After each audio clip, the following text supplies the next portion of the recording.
Okay, guys, I just want to show you a couple of things in your video. Let me go to, in Applia.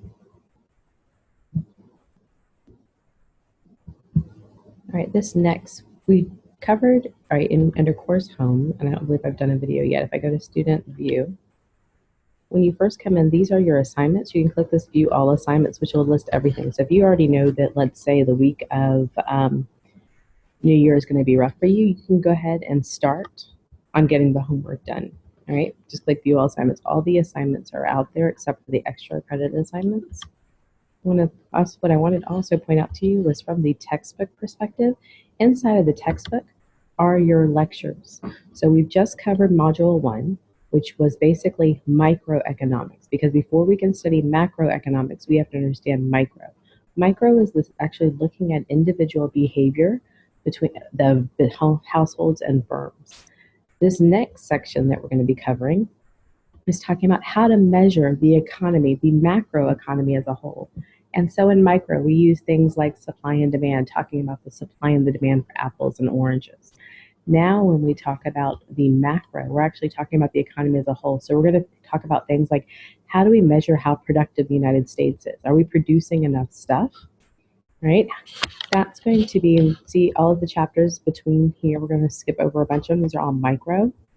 The way to figure out, we're going to cover chapter 23, measuring a nation's income. How much stuff do we produce? This is this number right here, measuring a nation's income.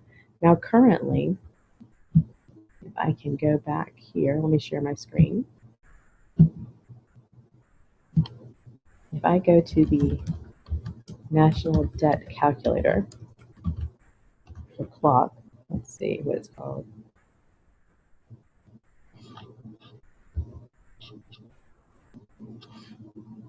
Let's see, United States National Debt Clock. This is a real-time national debt clock. All right, yes, and hopefully you can see this through the video. This is actual real-time data. So as of right now, the United States has produced $18 trillion worth of stuff, and that stuff can be broken down into 5 different components: consumption, households buy, investment, businesses purchases. The only thing that consumers buy under investment is going to be residential housing. Make sure you know that for the exam. G, government spending, how much government spend, okay? This does not include transfers. Like transfers would be Social Security, Medicare, and Medicaid. These are transfers when the government gives somebody something without a good or service, right? Those are called government transfers. The G in US GDP does not include transfers. Then the next component is going to be EX, exports, and then imports, EX minus IM, all right? So US GDP happens to fall about $18 trillion right now. Kind of just a mention, we'll get to this later. We don't really talk about this too much, but that's right about our national debt. All right, so in these chapters, we are now covering in Module 2 all the ways to measure the economy. We measure, number 1, how productive we are. Are we producing enough stuff? Then cost of living. Cost of living, always hear this about it's cheaper to live in Houston than, let's say, New York. This is the cost of living index where you can actually learn how to make those comparisons. Or we can make comparisons between the time that I graduated in 1991 in high school and the time that you graduated. Since that time, some prices have gone up on some things. For example, the price of housing has gone up in the last 20-something years. But the price of a computer have definitely gone down, right? So during that time period, the average price level has rose, but individual prices can go up and down, all right? Then we're going to move to production and growth. And production and growth, this chapter really just kind of hit the highlights, don't spend a lot of time in it. And then unemployment. This is the last tool that the government likes to use to measure how healthy the economy is. So like when you go to the doctor, they like to take your height, your weight, your blood pressure. These things here are basically what we do for the US economy. We want to figure out how much stuff are we making, the cost of inflation, how high the price level is rising. Want to figure out, are we growing? You know, we produced 18 trillion last year. Are we going to produce 18 trillion plus something? All right, and that plus something the government usually likes to see plus 2%. We like to see a healthy 2% growth rate. Unemployment, right? The United States wants to have low unemployment. There are 3 goals, right, of the Federal Reserve.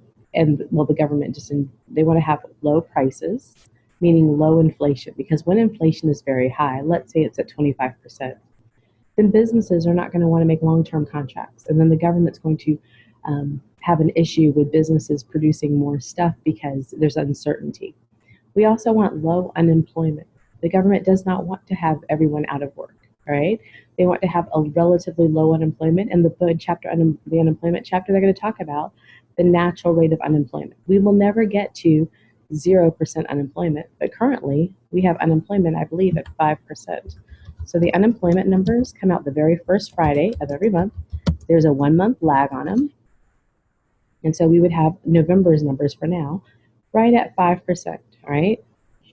Although there are some issues with the unemployment numbers, and you will see those in your chapter when they talk about discouraged workers not being included. So the actual true number of unemployed people might be higher than 5% because of the discouraged worker effect. And you'll read more about that in unemployment, so that's just foreshadowing, all right? So this next section is talking about those things. Lastly, what I want you to understand is that within the book, when you go into the textbook, and let's say, for example, the cost of living chapter. Let me do measuring a nation's income, right? Inside of each chapter, they have something called a walkthrough. Make sure you watch these. These are your lectures, okay? I don't make videos with me doing problems unless someone asks specifically, because there are plenty of them in the book, right? I can't play problem walkthrough number 2 right now simply because it will mess up the sound. You won't be able to hear it properly. Make sure you watch this. And just to incentivize you, encourage you to watch this, I'm going to throw up an extra credit assignment due this Wednesday. All right? If you have any questions, please make sure you post them. And this extra credit assignment will be kind of similar to this one here. Make sure that you post all of your questions under the discussion board, right? And I try to monitor this Ask It basket. Also, if you know the answer to this Ask It basket, if someone asks a question like, what's the difference between gross domestic product and gross national product, feel free to answer it. The difference between the two is GDP is measuring everything produced in U.S. soil owned by the factors of production by the United States. So it has to happen on U.S. soil.